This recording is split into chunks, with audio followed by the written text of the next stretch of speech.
কুয়াশায় ছেয়ে আছে চারিপাশ। রাস্তার পাশের ল্যাম্পপোস্টের হলদে আলো কুয়াশার জন্য ঘোলাটে দেখাচ্ছে। শীতের প্রকোপে রাত বাড়ার সাথে সাথে রাস্তায় লোক সমাগম কমে যায়। আবাসিক এলাকার শুনশান রাস্তা দিয়ে ড্রাইভ করছে তৃষা। হঠাৎ গাড়ির হেডলাইটের আলোয় আবছা দেখা যায়, অদূরে মাঝ রাস্তা বরাবর একটা কালো রঙের বাইক পথ আটকিয়ে আছে। আরেকটু এগোতেই নজরে আসে কালো রঙের বাইকে অফ হোয়াইট হুডিতে মুড়ানো কাউকে। বারবার হর্ন দেওয়া সত্ত্বেও বাইকারের কোনো হেলদোল নেই। হুডি পরিহিত মানবের মাথাটা নিচু করা। রাগ আর রক্তিতে তৃষা স্টায়ারিংয়ে ঘুষি দিয়ে গাড়ি থেকে নেমে দাঁড়ায়। হাইহিলে খটখট আওয়াজ তুলে চোখমুখ শক্ত করে এগোয়। কয়েক কদম এগিয়ে জিন্সের পকেটে দুই হাত গুজে গলার স্বর চড়িয়ে প্রশ্ন করে উঠল, what the problem? This means blocking the way.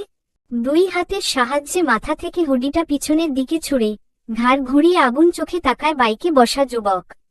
ঠান্ডা প্রগাঢ় গলায় জবাবে বলল, হিউজ প্রবলেম। তৃষা দুই হাত বুকে গুজে শটান দাঁড়ায়। মুখে কুটিল হাসি ফুটিয়ে ঠোঁট বেঁকিয়ে বলে, ইউ এটিটিউড দেখে তোমাকেই ভেবেছিলাম। তা দিব্য বেগ, কেমন আছো?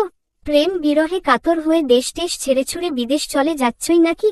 কতদিন আর নিজের ভাইয়ের সাথে নিজের প্রেমিকার প্রেমলীলা দেখবে? সইতে খুব কষ্ট হয় ঠিক বলেছি না বেগ? শেষের কথাটা টেনে বলে দিব্যর গালে হাত ছুঁতে নেয় তৃষা। দপ করে দিব্যর মাথায় আগুন জ্বলে ওঠে। দিব্য এক ঝটকায় তৃষার হাত সরিয়ে দেয়। পরপর বাইক থেকে নেমে দাঁড়ায়। দিব্যর রাগে তৃষার কথাগুলো যেন কেরোসিন তেল ঢেলে দেয়।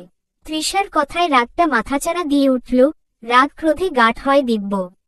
যদিও ঠান্ডা গলায় হুমকি আর শাসাতে তৃষাকে ফলো করে পথ আটকিয়েছিল, কিন্তু এই মেয়ে তো ঘুমিয়ে থাকা রাগে দিব্যকে জাগিয়ে দিল। রাগে দিব্যর চোখ দিয়ে আগ্নেয়গিরির লার্ভা বেরোচ্ছে যেন। দিব্য কটমট দৃষ্টিতে চেয়ে আচমকা এক হাতে তৃষার চুল মুঠি করে ধরে, অন্য হাতে তৃষার গালটা চেপে ধরে বিশ্রী গালি দিয়ে উঁচু স্বরে বলল, ব্লাডি বিচ! ভেবেছিলাম তোকে এলার্ট করব নেক্সট, যাতে আমার আর আমার ফ্যামিলির কারো দিকে তোর অশুভ নজর না পড়ে। ভুলেও যেন কোন চাল চালতে না আসিস। কিন্তু তুই তো একটা প্রো। তোর মাইন্ড ইহজন্মেও চেঞ্জ হওয়ার নয়। তৃষা শব্দ করে এক হাতে মাথার পিছনে চুল ধরে রাখা দিব্যর হাতটা সরানোর প্রচেষ্টা করতে থাকে, অন্য হাতে গাল থেকে। কিন্তু দিব্যর শক্তির কাছে তৃষার শক্তি অতি সামান্য। দিব্যর হাত একচুলও নড়াতে পারে না তৃষা। ব্যথায় তৃষার চোখে পানি চলে আসে। তৃষা চিল্লিয়ে বলার চেষ্টা করে, দিব্য আমার লাগছে, ছাড়ো।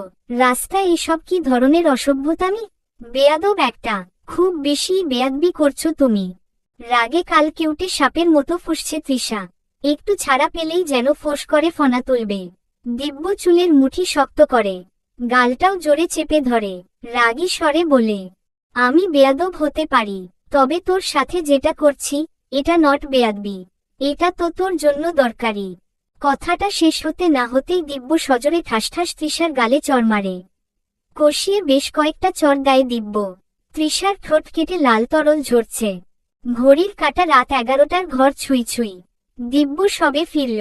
রুমে পা রাখতেই নীতিকে ডিভানে পা তুলে কোলের উপর কুশন রেখে আইসি ভঙ্গিতে ফোন স্ক্রুল করতে দেখে দিব্য ভড়কায়। কারো উপস্থিতি টের পেতেই নীতি চোখ তুলে চায়। নীতির দিকে ভ্রু কুঁচকে তাকিয়ে অবাক হয়ে প্রশ্ন ছুড়ে দিব্য, তুই এখানে আমার রুমে কি করছিস? নীতি পা দুটো নামিয়ে স্যান্ডেল গলিয়ে নেয়।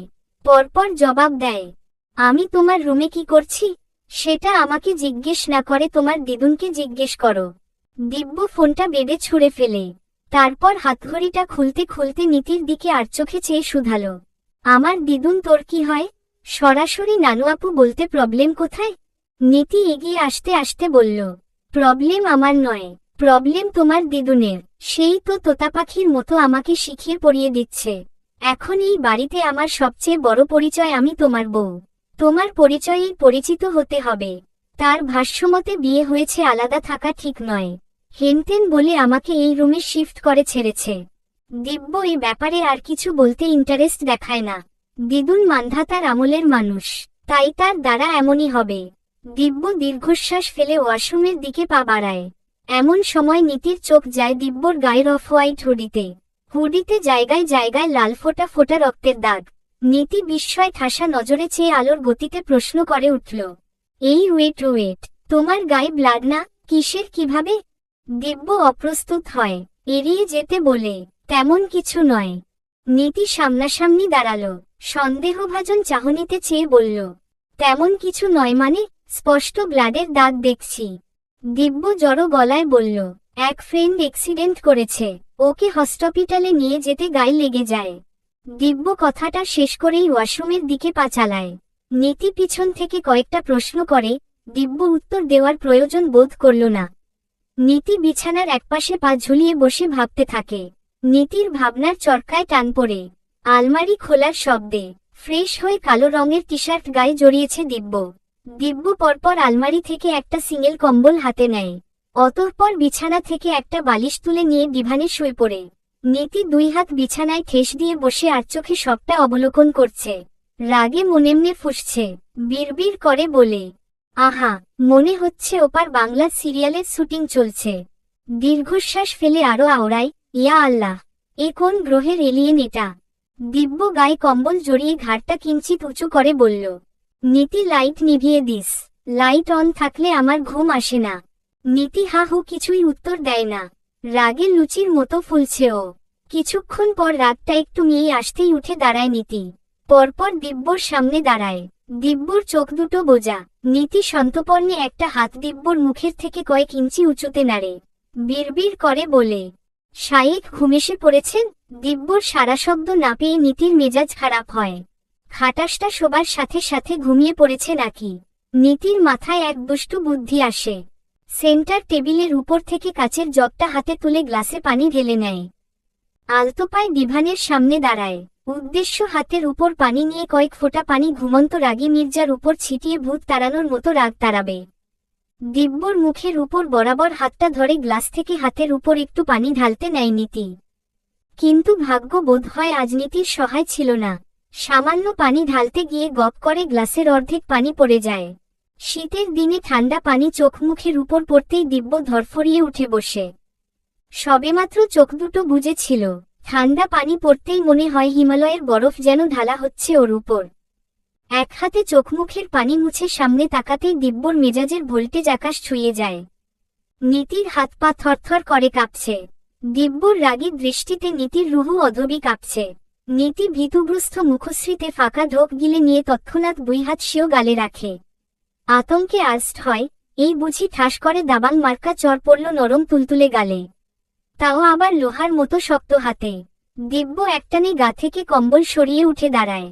দিব্যর মুখটা রাগে পাথরে শক্ত বনে যায়। নীতির দিকে কড়া চোখে তাকিয়ে চেঁচিয়ে উঠল। সফেদ দন্তপাটি কটমট করে বলল, এটা কি হলো? এসব কি ধরনের অসভ্যতামি? নীতির চোখের পলক কাঁপছে ভয়ে। কথা বলতে গলাটাও কাপল ঢের। সরি। দিব্য আঙুল মুষ্টিবদ্ধ করে উচ্চ কণ্ঠস্বরে বলল, সরি মাই ফুট। ধমকে নীতির হৃৎপিণ্ডটা ভূমিকম্পের মতন কেঁপে উঠল। সামনের টেবিলে জগের দিকে নজর পড়তেই দিব্য এগিয়ে হাতে তুলে নেয়। এই দেখে নীতির বোঝা সারা। নীতি দৌড় লাগায়। দিব্য জগ হাতে পিছু। নীতি ঘরময় ছুটছে। ঘাড় ফিরিয়ে দিব্যর দিকে চেয়ে আকুতি মিনতির সুরে বলল, সরি, আর হবে না, প্লিজ ভিজিয়ে দিও না। দিব্যর এক হাতে জগ অন্য হাতে নীতির হাতটা খপ করে ধরে ফেলে। নীতির মাথায় পানি ঢালবে এমন সময় ফাঁকা মুক্ত হাতটা দিয়ে জগটা ধরে ফেলে নীতি। দুজনের টানাহেঁচড়ায় জগের পানি সব ফ্লোরে পড়ে। দিব্য কটমট চাহনিতে নীতির দিকে তাকিয়ে হাতের জগ ছুঁড়ে মারে। জগের কাজ শব্দ তুলে গুঁড়ো গুঁড়ো হয় খানিকটা দূরে। নীতি দুই হাত কানে ধরে। সাউন্ড প্রুফ রুম হওয়ায় বাইরে শব্দ যায় না। ঘরময় শব্দ প্রতিধ্বনিত হতে থাকে। দিব্য মোটা মোটা চোখে তাকিয়ে শাসিয়ে বলে, নেক্সট যেন এরকম ফাজলামি না হয়। নীতি থুতনিটা বুকে ঠেকিয়ে বাচ্চা শিশুর মতন একপাশে ঘাড় নাড়িয়ে হ্যাঁ সূচক বলে। দিব্য তপ্ত নিঃশ্বাস ফেলে পা বাড়াতে নেয়। ফ্লোর পানিতে ডুবেছিল। আচমকা দিব্য পিছলে যায়। টাল সামলাতে না পেরে সামনের দিকে ঝুঁকে পড়ে। পড়ে সামনে থাকা নীতিকে নিয়ে ধপাস সোজা জমিনে। নীতির গায়ের উপর পড়ে। কোইন্সিডেন্সলি দিব্যর ছোট ছুঁয়ে যায় নীতির ঠোঁটে। আকস্মিক ঘটনায় দুজনে স্তব্ধ বনে যায়। নীতির টানাটানা চোখজোড়া বিস্ময় পাখির ডিমের আকার ধারণ করে। কোমরের ব্যথা, গায়ের উপর 70 কেজি ওজনের ভারী সবটাই ক্ষীণ মনে হয় নীতির। প্রথম কোনো মেয়ের এতটা কাছে থেকে দিব্যর হার্টবিট বেড়ে যায়। নীতির কুর্তির গলার পাশ ঘেঁষে ফর্সা গায়ে কালো তিলটা উকি দিচ্ছে। সেদিকে আচমকা নজর থামে দিব্যর। চোখ দুটো হঠাৎ মাদকের ন্যায় টানছিল। দিব্য ফাঁকা ঢোক গিলে নেয়, পরপর মস্তিষ্ক সচল হতেই দৃষ্টি সরিয়ে তড়িৎ গতিতে উঠে দাঁড়ায়। নীতিও অপ্রস্তুত ভঙ্গিতে দুই হাতে কোমর চেপে ওঠে দাঁড়ায়। একপল দিব্যর দিকে তাকিয়ে দৃষ্টি ঘুরাল নীতি। তন্মধ্যে অজান্তেই নীতির হাতের আঙুলসীয় গোলাপি পাতলা ঠোঁট ছোঁয়। মনে হচ্ছে এখনো কাঙ্ক্ষিত শখের পুরুষের স্পর্শ লেগে আছে। প্রহেলিকার চাদরে মুড়ানো নিস্তব্ধ রজনী, শিশির ভেজা আর্দ্র রাত্রিতে ঝিঝি পোকার শব্দ ছাড়া আর কোন প্রাণীর টু শব্দটি অবধি শোনা যাচ্ছে না। বাইরে শীতল কনকনে হিমেল বইছে। ব্যালকনিতে থাকা দোলনায় বসে ইভান ফোন স্ক্রুল করছে। দরজা দিয়ে আসা আলোয় ব্যালকনি মৃদু আলোকিত। সেই আলোয় আবছা অবয়ব দেখা যায় স্পষ্ট। গায়ে অলিভ কালারের শাল চাদর জড়ানো, এক হাতে ধোয়া উঠা কফির মগ নিয়ে আলতো পায়ে হেঁটে তনুজা সামনে এসে দাঁড়ায়। ইভানের দিকে বাড়িয়ে বলল, আপনার কফি। ইভান তনুজার দিকে না তাকিয়ে কফির মগ নিয়ে আলতো করে ঠোঁট ছোঁয়। বাতাসে বেশ শীত অনুভব হচ্ছে। ইভানকে পরখ করে তনুজা। গায়ে ডেনিম জ্যাকেট। তবুও এই শীতের রাতে এভাবে ব্যালকনিতে বসে ঠান্ডা বাঁধিয়ে বসবে, তাই ভেবে কিছুপল পর তনুজা মিহি স্বরে বলল, শীতের সময় এখানে এভাবে বসে ঠান্ডা বাঁধিয়ে ছাড়বেন দেখছি। রুমে গিয়ে ফোন স্ক্রুল করুন। ইভান তোত্তারা জবাব দিল, রুমে বউয়ের গোমরা মুখ দেখতে ভালো লাগে না, তাই এখানে থাকাই বেটার। আমাকে দেখা লাগবে না, ফোন স্ক্রুল করবেন, তাহলেই তো হয়। কথা শেষ করেই প্রস্থান করবে স্থির করে তনুজা। এর মধ্যে তড়িঘড়ি করে ইভান এক চুমুকে কফির মগ খালি করে পাশে নামায়। হুট করে তনুজার হাত ধরে এক টান দিয়ে নিজ কোলের উপর বসায়। আচমকা টানে তনুজা চমকায়, ভয়ে খিচিয়ে চোখ বুজে নেয়। খামচে ধরে ইভানের বাহুর কাছের জ্যাকেট। ইভান এক হাতে তনুজার পিঠ পেঁচিয়ে আগলে নেয়। মৃদু আলোয় তনুজার মুখটা বড্ড বেশি আকর্ষণীয় লাগছে। ইভানের শান্ত শীতল নজরজোড়া তনুজার মুখাবয়বে স্থির হয়। ইভান তৃষ্ণার্ত চোখে নির্নিমেষ অপলক চেয়ে চেয়ে দেখে তনুজাকে। চোখ তুলে চাইতেন ইভানের চোখের তারায় চোখ পড়তেই তনুজার ভেতরটা ধক করে ওঠে। হৃদস্পন্দন ক্রমাগত বাড়ছে বইকি। ইভানের নেশাক্ত চোখের দিকে বেশিক্ষণ তাকাতে পারল না তনুজা। কেমন বিব্রত অস্বস্তি হয়। লজ্জায় তনুজার সত্তা গাঢ় হয়। ইভানের উষ্ণ নিঃশ্বাস ভারী হচ্ছে। আছড়ে পড়ছে তনুজার লাজরাঙা মুখশ্রীতে। ইভান কাতর স্বরে বলল, তোমার থেকে আর দূরত্ব ভালো লাগছে না, প্লিজ আর অভিমান পুষে রেখো না। মৃদু কনকনে হাওয়ায় তনুজার চাদরের আস্তিন দুলছিল। তনুজার হালকা শীত করছিল। ও থেকেই কাঁপছিল। ইভান টের পেতেই যত্ন সহকারে তনুজার গায়ে চাদরটা পেঁচিয়ে দেয়। বিড়াল ছানার মতো তনুজাকে নিজ বুকের মাঝে জড়িয়ে নেয়। ইভানের এতটা কাছে থাকায় তনুজা ইভানের হার্টবিট অনুভব করতে পারে। ইভানের হৃদস্পন্দন উত্তাল সাগরের ঢেউয়ের মতন বেপরোয়া চলছে। ইভানের উষ্ণ স্পর্শে তনুজার তনুমন শিহরিত হয়। ইভানের এতটা ভালোবাসা, যত্ন উপেক্ষা করার সাধ্যি তনুজার হল না। মেকি অভিনয় আর করতে পারল না ও। ইভানের ভালোবাসায় মন সিক্ত হয়।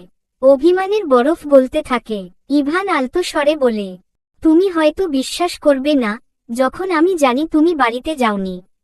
তারপর ফোন সুইচ অফ বলছে। আমি কতটা ঘাবড়ে গিয়েছিলাম। প্রতিটা ক্ষণে আমার মনে হচ্ছিল এই বুঝি তোমাকে হারিয়ে ফেলেছি। তুমি বোধহয় চিরতরে আমার থেকে আলাদা হয়ে গেলে। তনুজা ইভানের চোখের দিকে তাকিয়ে আলতো হেসে বলল, ভাগ্য যাদের এক করেছে, তাদের আলাদা তো কেবল মৃত্যুতেই। এছাড়া যতই ঝড় হোক, তুফান হোক, সুনামি বয়ে গেলেও সৃষ্টিকর্তা না চাইলে কারোর ক্ষমতা নেই, সাধ্য নেই আমাদের প্রণয়ের বাঁধন ভাঙার, আমাদের আলাদা করার। তনুজা কখনো ভুল হলে, ভুল করেও হারিয়ে যাওয়ার কথা ভাববে না। একবার সত্যিকারের কারো মায় জড়ালে তাকে ছাড়া বাঁচা অসম্ভব হয়ে পড়ে। আমি নিজেকে তোমার মায় হারিয়ে ফেলেছি। তুমি হারিয়ে গেলে আমার অস্তিত্ব বিলীন হয়ে যাবে। তনুজা ইভানের বুকে মাথা রেখে বলে, আপনি আগলে রাখলে আমার সাধ্যি নেই দূরে সরার। ইভানের অধরে একফালি সন্তুষ্টির হাসির ঝিলিক দেখা যায়। ইভানের হাস্যোজ্জ্বল মুখ দেখে তনুজা বুক ভরে শ্বাস নেয়। ওরও চিত্ত প্রশান্তিতে ভরে ওঠে। এই সুন্দর মুহূর্তটাকে আরো সুন্দর করতে মনটা নেচে ওঠে তনুজার। যাকে সবার আগে খবরটা জানাবে বলে এখনো কাউকে জানায়নি। এই সুন্দর ভালোবাসার চাদরে সিক্ত ক্ষণে খুশির খবরটা জানাতে উদ্ধত হয় তনুজা। তনুজা মৃদুস্বরে বলল, ইভান, আপনাকে কিছু বলতে চাই। সবার আগে জানাতে চাই আপনাকে, শুধুই আপনাকে। তনুজার কথা ইভানের বোধগম্য হয় না। ইভানের কপালে ভাঁজের উদয় হয়। কপালে ভাঁজ ফেলে তনুজার দিকে চায় ইভান। হঠাৎ তনুজার বুকের ধুকধুকানি বাড়ল। কেমন লজ্জায় দুই গাল গাঢ় লাল হয়ে আসছে। রীতিমতো বুক কাঁপছে।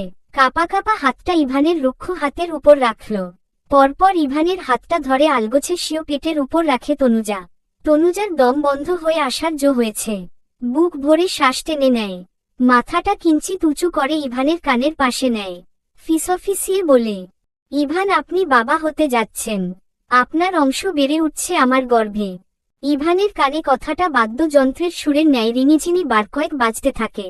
ইভানের শিরদাঁড়া বেয়ে হিম শীতল স্রোত বয়। ইভান আকস্মিক ঘটনায় বাকশূন্য স্তব্ধ। প্রতিক্রিয়াহীন কিছু পল কাটে। ইভানের নিশ্চুপ নীরবতা দেখে তনুজার কপালে চিন্তার রেখা দেখা যায়। সেকেন্ডে মনে হয়, তবে কি ইভান খুশি নয়? এত তাড়াতাড়ি হওয়ায়ও অসন্তুষ্ট। এটা ভাবতেই তনুজার পৃথিবীতে অমানিসা নামে। মুখটা ম্লান হয়ে আসে। পরপর সম্বিত ফিরে পেতেই নিজেকে ধাতস্থ করে ইভান। তনুজার পেটের উপর থাকা হাতের স্পর্শ প্রগাঢ় করে ইভান। অন্য হাতে তনুজাকে শক্ত করে জড়িয়ে ধরে। আনন্দে আত্মহারা ইভান কিভাবে রিয়েকশন দিবে ভেবে পাচ্ছে না। ওর চোখ মুখে খুশি উপচে পড়ছে। এক সমুদ্র আনন্দ উচ্ছ্বাস তরঙ্গের ন্যায় ঢেউ তুলল ইভানের কণ্ঠে। বলল, রিয়েলি? আমার তো বিশ্বাসই হচ্ছে না। সবটা কেমন স্বপ্ন স্বপ্ন মনে হচ্ছে। মনে হচ্ছে আমি কোনো ঘোরের মধ্যে আছি। উফ! এতক্ষণে তনুজার মাথার উপর থেকে চিন্তার পাহাড়টা দূরীভূত হয়। এত দ্রুত ঘটায় তনুজা কিঞ্চিত চিন্তিত ছিল। ইভান উৎফুল্ল কণ্ঠে ফের বলল, এটা আমার লাইফের সেরা গিফট। আমি বাবা হব। তোমার আমার ভালোবাসার অংশ আসছে এই পৃথিবীতে। আমার নিজেকে সবথেকে হ্যাপিয়েস্ট ম্যান মনে হচ্ছে। কি যে ভালো লাগছে, সেটা ভাষায় প্রকাশ করা যাবে না। কথাটা শেষ করে বুকের সাথে থাকা তনুজাকে দৃঢ় বাঁধনে চেপে ধরে ইভান। নিজের সাথে মিশিয়ে নেয় মেয়েটাকে। নিস্তব্ধ নিশীথে দুজনে কিছুপল নীরবতায় কাটায়। ভালো লাগার আবেশে দুজনের সময়ই থমকে যায়। অনুভূতির তাণ্ডবে ভাষা দুজনেই নিশ্চুপ রয়। নীরবতাকে দীর্ঘ করতে দেয় না ইভান। পরম যত্নে আলতো হাতে তনুজার মুখটা আজলে ধরে ইভান। আনন্দে ইভানের দু চোখ টলমল করে ওঠে। সজল নয়নে আবেগপ্রবণ হয়ে মৃদুস্বরে বলে ইভান, তনুজা, তুমি দেখে নিও, আমি একজন বেস্ট বাবা হব। তনুজার দু চোখও অশ্রুসিক্ত। তবে আজকের অশ্রু দুঃখ কষ্টের নয়। অতিশয় আনন্দে টলটল করছে আখিজোড়া। সজল নয়নে চেয়ে ভেজা স্বরে প্রত্যুত্তরে দেয় তনুজা, আমি জানি ইভান। সবচেয়ে আগে আপনি একজন ভালো মানুষ, তারপর একজন ভালো স্বামী। যেমন কেয়ারিং, ভালোবাসায় মুড়িয়ে রাখা একজন স্বামী সব মেয়েরা চায়। স্বপ্ন দেখে আপনি ঠিক সেই স্বপ্নের মতো একজন স্বামী। এমনই স্বপ্নের রাজ্যের মতোই একজন ভালো বাবাও হবেন আপনি। আমি এটা বিলিভ করি। ইভান তনুজার মাথাটা বুকে চেপে ধরে। শীতল কণ্ঠে বলে, ভাগ্য করে আমি তোমাকে পেয়েছি। আমি সত্যিই খুব lucky. You are the light of my life. I don't want loss you. Your presence give peace to my soul. I love you Tanuja. Tanuja স্মিত হেসে বলে, you are the special person to whom I want to spend my whole life. I love you too. তনুজাকে আলগোছে পাশে বসিয়ে পরপর Ivan হাঁটু ভেঙে নিচে বসে। তনুজার সামনাসামনি বসে পেটের উপর ঠোঁট ছোঁয় ইভান। চোখে মুখে একরাশি আনন্দ, খুশি নিয়ে আদুরে গলায় বলল, I love my baby. Love you সোনা। পাপা তোমার প্রতীক্ষায়। কথা শেষ করে ফের গাঢ় চুম্বন আঁকে পেটে। তনুজা নিঃশব্দে হাসে। তনুজার একটা হাত ইভানের চুলের ভাঁজ গলিয়ে যায়। ইভান উঠে তনুজার পাশে বসে। তনুজা হামি দিয়ে বলল, ঘুম পাচ্ছে। ইভানের চোখে মুখে দুষ্টুমি খেলে যায়। তনুজার কানের পাশে মুখ নিয়ে ফিসফিস করে কিছু বলে। তনুজার গাল দুটো লজ্জায় পাকা টমেটোর মতো তসতসে লাল হয়। তনুজার মৌন সম্মতি ইভানের ধৈর্যর বাঁধ নিমিষেই ভেঙে দেয়। ইভান চট করে তনুজাকে কোলে তুলে নেয়। নিজেকে শূন্যে আবিষ্কার করে তনুজা ইভানের বুকে মুখ লুকায়। তনুজার মাথা বালিশে ঠেকল। রুমের আলো নিভে মৃদু আলো জ্বলতে থাকে। ইভান তনুজার দিকে ঝুঁকে মাদকতা মিশ্রিত গলায় বলে, আমাকে সারপ্রাইজ করার জন্য থ্যাঙ্কস। এই সুন্দর রাতটা স্মরণীয় রাখার জন্য আরো স্পেশাল করতে, তোমাকে ভালোবাসায় সিক্ত করে আদরের চাদরে মুড়িয়ে রাখতে চাই। উত্তাল সাগরের ভিউয়ের মতো দুজনেই অনুভূতিতে টালমাটাল। সামনে হালাল নারী ইভানকে চূড়ান্ত বেসামাল করে ডুব দেয় ভালোবাসার জোয়ারে। তনুজার ঠোঁটে ঠোঁট রাখে ইভান। দীর্ঘক্ষণ চুম্বনে আরক্ত হয় দুজনে। পরপর গলায় মুখ ডুবায় ইভান। স্বর্গীয় সুখে দম বন্ধ হয়ে আসছে তনুজার। আরও একটি ভালোবাসায় শিহরিত হয়ে সিক্ততায় রাত কাটে পবিত্র প্রণয়ের বাঁধনে আবদ্ধ হওয়া দম্পতির। চলবে।